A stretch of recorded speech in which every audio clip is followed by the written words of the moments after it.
तर काय झालं, इतके दिवस मी शूट करायचे ना, त्यावेळेला मुलं एकतर घरी नसायची किंवा सकाळी ते झोपलेले असायचे. पण आता ईशानला कळलंय की मम्मा फोन घेऊन काहीतरी शूट करत असते आणि त्यामुळे आज दिवसभर त्याने माझा पिच्छाच नाही सोडलाय. तर काल डीमार्टला गेलेलो, तिथून थोडीफार ग्रॉसरी शॉपिंग केली. आता त्या ग्रॉसरी शॉपिंगमध्ये काही वेगळ्या गोष्टी मी ॲड केल्या आहे, दर महिन्याला ज्या असतात त्यापेक्षा वेगळ्या. तर आम्ही आधी वेगळं टूथपेस्ट यूज करायचो, आता मी हे विठोबा आयुर्वेदिक दंतमंजन यूज केलं, खूप छान आहे. त्यानंतर मॉर्निंग ड्यूचा यार्डलीचा मॉर्निंग ड्यू हा फ्रेग्रन्स असलेला टॅल्कम पावडर मला मिळाला, जो मी पहिल्यांदा घेतला आहे आणि त्याचाही फ्रॅग्रन्स खूप मस्त आहे. त्यानंतर हे गोदरेज फॅब लिक्विड पावसाळ्याच्या दिवसात मी तुम्हाला नक्की रिकमेंड करेल की तुम्ही हे तुमच्या मशीनसाठी नक्की यूज करा, कारण धुतल्यानंतर पण ना कपड्यांना त्याचा एक छानसा फ्रॅग्रन्स राहतो. त्यानंतर रुचियानाची गूळ पावडर, जी मी माझ्या मुलांसाठी साखरेपेक्षा बऱ्याचदा आपल्याला गूळ हा ऑप्शन चांगला असतो त्यासाठी मी यूज करते. आता इथे बघा ईशानचं सारखं चाललं होतं, तुझा व्हिडिओ ऑन आहे तर तू हसत का नाही आहे, काहीतरी पोज दे, स्माईल कर, असं सगळं त्याचं चाललं होतं. त्यानंतर तो इथे बसल्या बसल्या खाऊ खात होता आणि मला पण म्हणत होता की तुझ्या फ्रेंड्सला पण खाऊ दे ना. त्यातला एक छोटा त्याने मला तुम्हाला देण्यासाठी म्हणून दिला होता, पण मी तो खात होती. तर त्याचं म्हणणं होतं की तो माझ्याकडे दे. आता खूप लाडीगोडी लावणं चाललं होतं त्याचं मला इथे बडबड करत. त्याला आहे ना विशेषतः डीमार्ट खेळायला खूप आवडतं. म्हणजे आपण डीमार्टला गेल्यावर बिलिंग काउंटरला जे काही होतं ना ते त्याला पाहायला आणि तसंच घरी येऊन करायला खूप जास्त आवडतं. त्यामुळे माझ्या 10 मिनिटाच्या कामाला मला इथे जवळजवळ अर्धा तास लागला आहे. आणि हल्ली त्याला गार्डनमध्ये फिरायला जाण्यापेक्षा डीमार्टमध्ये फिरायला जायला जरा जास्तच आवडायला लागलं आहे. इथे बघा तो तुम्हाला खाऊ देतो आहे. त्याचं मला सारखं विचारणं चाललं होतं, तू व्हिडिओ कॉलवर बोलतेस का, तू तुझ्या फ्रेंड्ससोबत बोलतेस का, मग मी त्यांना खाऊ देऊ का, असं सगळं करत त्याची बडबड ऐकत माझं काम इथे चाललं होतं. बरं, त्यावर त्याचे इतके 100 प्रश्न होते की कोणत्या फ्रेंडशी बोलते, किती वेळ बोलणार आहेस, व्हिडिओ कॉल आहे का, व्हॉट्सअप कॉल केला आहे का. म्हणजे हल्लीच्या मुलांना किती छोट्या छोट्या गोष्टींमधलं सगळं काही नॉलेज असतं नाही का. त्याच्या त्या 100 प्रश्नांची उत्तरं देत ना मी एक काम जवळजवळ 2 वेळा करत होते. आधी भरायचे, परत काढायचे, परत भरायचे. म्हणजे मलाच कळत नव्हतं मी कशात काय ठेवते.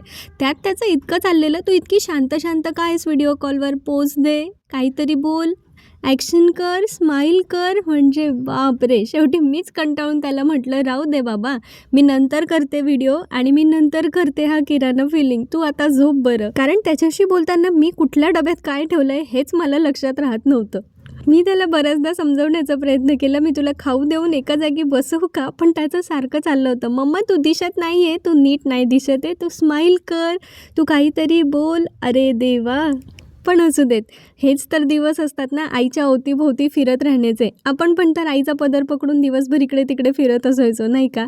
बरं, इथे त्याला मला मदत करायची होती सगळे डबे ठेवण्यासाठी. हे जेवढे पण डबे एकसारखे लावलेत ना हे त्याने लावलेत.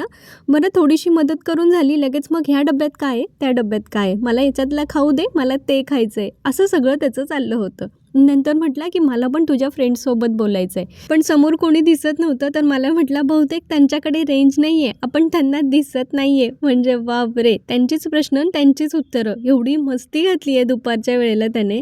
ही माझी मोठी मुलगी अक्षू, छोटा इशू आणि मोठी अक्षू. पण ट्रस्ट मी, मोठी मुलगी जेव्हा असते ना तुम्हाला, त्यावेळेला एक सपोर्टर, एक मैत्रीण तुम्हाला नक्कीच मिळून जाते आयुष्य जगण्यासाठी. कारण बऱ्याचशा गोष्टी ना ती मॅनेज करून घेते. होमवर्क करणं, त्याच्यासाठी छोट्या मोठ्या गोष्टीतलं बघणं, किंवा तो बोर होत असेल तर त्याच्यासोबत वेळ घालवणं, या सगळ्या गोष्टी माझी अक्षू मॅनेज करते. मधल्या वेळात उद्याच्या दिवसाची तयारी पण करून घेतली. आणि हे बघा शेपटी, आजकाल जिकडे गेले तिकडे ही शेपटी माझ्यासोबतच असते. त्याला टाळून घरातून बाहेर पडणं म्हणजे अशक्यच. जरा कामासाठी म्हणून बाहेर गेले होते आणि तिकडून आल्यानंतर अक्षूला शेंगदाण्याचे लाडू खायचे होते. तिच्यासाठी लाडू बनवायला घेतले. त्यासाठी आधी शेंगदाणे साफ करून घेतले, त्यानंतर ते भाजून घेतले. खरं तर कच्चे शेंगदाणे आणि गूळ खावं असं पण म्हटलं जातं रक्तवाढीसाठी, पण मी थोडेसे शेंगदाणे भाजून घेते, त्याच्याने टेस्ट पण थोडी बेटर येते आणि ते लाडू टिकतात पण. ते लाडू बनवताना लहानपणी शाळेत शिकलेलं एक वाक्य आठवलं की शेंगदाणा हा गरिबाचा बदाम असतो. तुम्हाला कोणाकोणाला आठवतं हे वाक्य? विज्ञानाच्या पुस्तकात होतं बघा. मला कमेंट करून सांगा आठवत असेल तर. आणि मला कधी कधी एखादी गोष्ट अशी उगीच आठवते आणि त्यानंतर बऱ्याच काही गोष्टी आठवायला लागतात. तुम्हाला असं वाटतं का कधी की तुम्ही एखादी गोष्ट विकत घ्यायचं स्वप्न खूप महिन्यांपासून बघितलं आणि जेव्हा ती वस्तू घेतली 2 दिवस खूप आनंद झाला आणि तिसऱ्या दिवशी अगदी नेहमीची ती वस्तू आपल्याला वाटायला लागते. मग प्रश्न पडतो, आपल्याकडे पैसा वाढतोय, वस्तू वाढताय, सुविधा पण वाढताय, पण समाधान आहे का? उत्तर लगेच नका देऊ. व्हिडिओ शेवटपर्यंत बघा, कदाचित तुम्हाला तुमच्या प्रश्नाचं उत्तर मिळेल. आधी वाटायचं लहानपणी आपण म्हणायचो की मोठं झालं की खूप पैसे कमवेल, मोठं घर घेईल, महाग फोन घेईल, मग आयुष्य मस्त होईल. आता आपण मोठे झालो, फोन बदलला, घर बदललं, पगार वाढला, पण मनातला रिकामेपणा मात्र तसाच राहिला. नवीन घर, नवीन गाडी कालांतराने सवयीच्या झाल्या आणि जुन्या वाटायला लागल्या.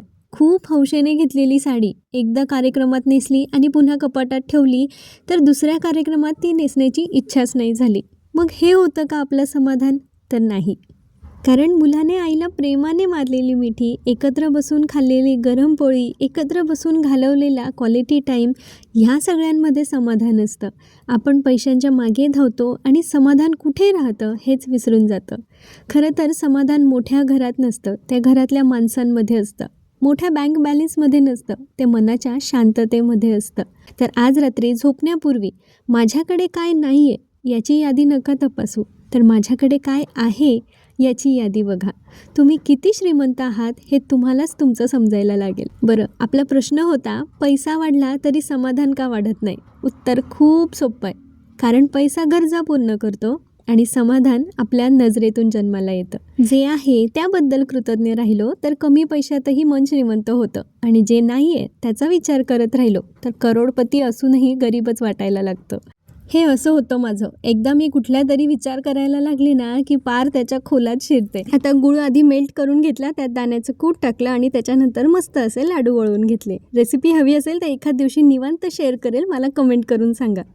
त्यानंतर सायंकाळची देवपूजा करून घेतली, दारासमोर दिवा लावला, तुळशीजवळ दिवा लावला आणि मस्त पडणारा पाऊस आणि घरातला हा अगरबत्ती आणि धूपचा सुगंध इतकं प्रसन्न वाटत होतं, काय सांगू तुम्हाला. म्हटलं चला, इतकं छान वातावरण दिसतंय, तुमच्यासोबत पण जरा आपल्या झाडांचा संध्याकाळचा व्ह्यू नक्कीच शेअर केला पाहिजे. पण जास्त वेळ इथे बसून चालणार नाही, कारण आता मुलांना भूक पण लागणार आहे. त्यामुळे संध्याकाळच्या स्वयंपाकाची तयारी करायला घेतली.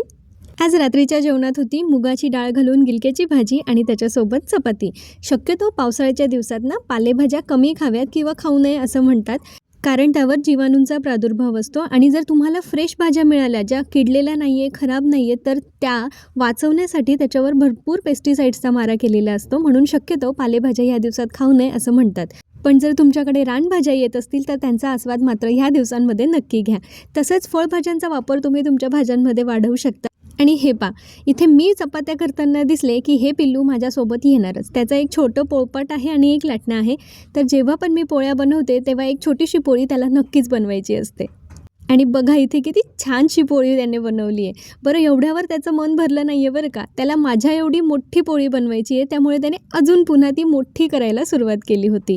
त्यानंतर छानपैकी जेवणं करून घेतले आणि मग उद्याच्या दिवसाची तयारी. दुपारी मोड आणण्यासाठी मूग भिजवले होते, त्यांना आता छानपैकी बांधून घेतलं. पावसाळा आहे त्यामुळे लगेच मोड येणार नाहीत, म्हणून त्यांना कपड्यात बांधून कुकरमध्ये झाकून ठेवलं, जेणेकरून दमट वातावरण तयार होईल आणि त्यांना छान मोड येतील.